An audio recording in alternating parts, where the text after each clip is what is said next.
शिक्षा समाज की दशा और दिशा दोनों का निर्धारण करती है।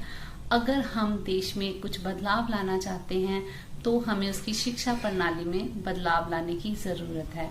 तो आज इस टीचर डे पे मैं आपके साथ नई शिक्षा नीति के में क्या बदलाव आए हैं उन पर और उसमें क्या सुझाव है इन सब पर बातें करेंगे।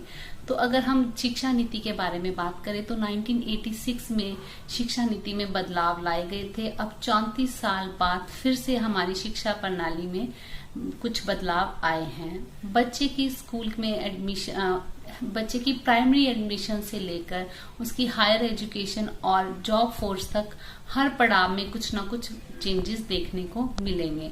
तो हम डिस्कस करते हैं अभी शिक्षा प्रणाली में क्या क्या बदलाव आए हैं। तो सबसे पहला बदलाव जो शिक्षा प्रणाली में आया है वो हमारे फॉर्मेट पर है।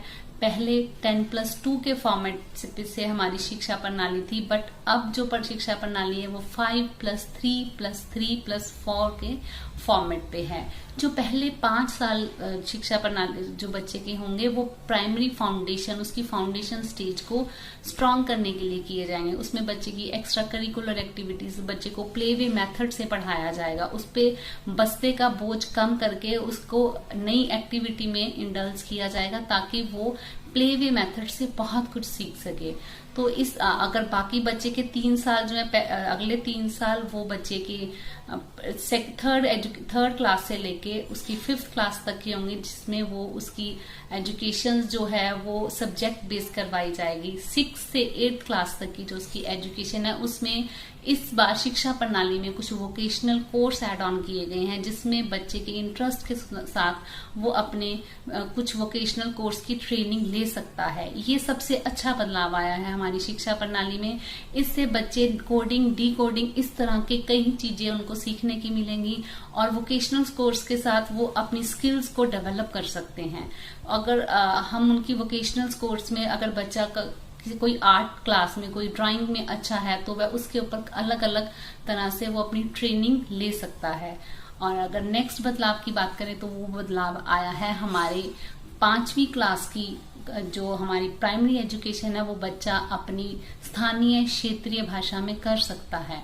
अक्सर यही देखने को मिलता था कि बच्चे के ऊपर इंग्लिश का बहुत स्ट्रेस दिया जाता था, पर अब इंग्लिश अनिवार्य नहीं है। इंग्लिश को हमने 5वीं क्लास तक समाप्त कर दिया है।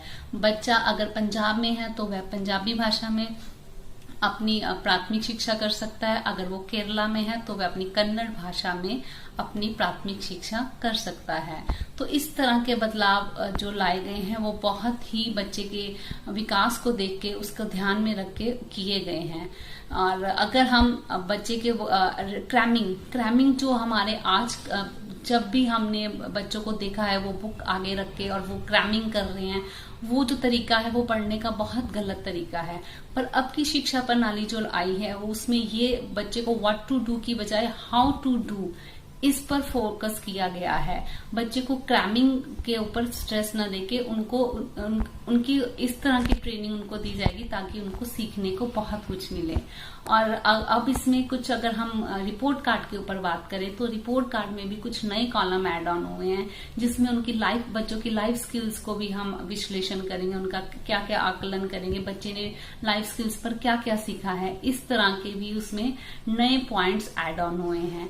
और अगर हम बच्चे का जो 360 डिग्री का इवैल्यूएशन पे अगर हम बात करें तो बच्चे की इवैल्यूएशन अब 3 लोग करेंगे। एक बच्चा खुद अपनी इवैल्यूएशन कर सकता है, सेकंड उसका क्लासमेट, उसका सहपाठी, और थर्ड जो है वो टीचर जो बच्चे को पढ़ाता है वो उसका आकलन कर सकता है। तो इस तरह के बदलाव में बच्चे की ग्रोथ पे बहुत ही अच्छा असर पड़ेगा। हम कॉलेज में पहले पर्टिकुलर यही होता था, अगर आप आर्ट्स के स्टूडेंट हैं तो आप ह्यूमैनिटी के सब्जेक्ट्स ही ले सकते हैं, आप साइंस या कॉमर्स एक साथ नहीं पढ़ सकते। पर इस बार की शिक्षा प्रणाली में अगर आप आर्ट्स में कोई सब्जेक्ट लेना चाहते हैं, उसके साथ फिजिक्स पढ़ना चाहते हैं तो आप ये दोनों सब्जेक्ट इकट्ठे पढ़ सकते हैं। तो ये बच्चे के इंटरेस्ट के अकॉर्डिंग बच्चा अपने सब्जेक्ट का चुनाव कर सकता है। अगर हम अब सुझाव पर बात करते हैं, मुझे लगता है कि इस शिक्षा प्रणाली में कुछ ऐसे सुझाव हैं जो हम दे सकते हैं। तो सबसे पहला सुझाव, अगर जो हमारा शिक्षा प्रणाली में 5वीं क्लास के बच्चा अपनी ही भाषा में 5वीं क्लास तक पढ़ सकता है, उस पॉइंट पे कुछ क्वेश्चन मार्क है। क्योंकि अगर मान लीजिए जो सेंट्रल एम्प्लॉयज हैं, जो ट्रांसफरेबल जिनकी जॉब है, जिन लोगों की ट्रांसफरेबल मूवेबल जॉब है, उन बच्चों को इस पॉइंट के अंदर सफर करना पड़ेगा। अगर बच्चा केरला में 5वीं तक पढ़ा और उसने कन्नड़ भाषा में 5वीं करी और बाय चांस उनके फादर की ट्रांसफर अगर पंजाब में हो जाती है, तो उसको उस स्थिति में, उस सिचुएशन में कोप अप करने में मुश्किल आएगी।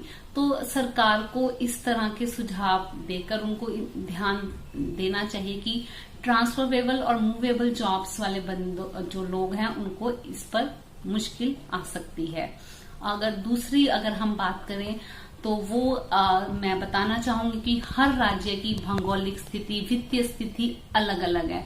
तो जो कुछ पॉइंट्स ऐसे हैं जिनको हम इम्प्लीमेंट करना थोड़ा मुश्किल है, ग्राउंड पे लाना उनको मुश्किल है, क्योंकि हर राज्य की जो स्थितियां हैं वो एक राज्य की स्थिति दूसरे राज्य की स्थिति से बिल्कुल अलग है, और इस कारण इनकी इम्प्लीमेंटेशन में थोड़ी प्रॉब्लम आ सकती है। और आशा करती हूँ कि आपको इस टीचर्स डे पे मैंने जो अपने सुझाव दिए हैं, आप भी अपने सुझाव देकर मेरे साथ अपने ये शेयर कीजिए।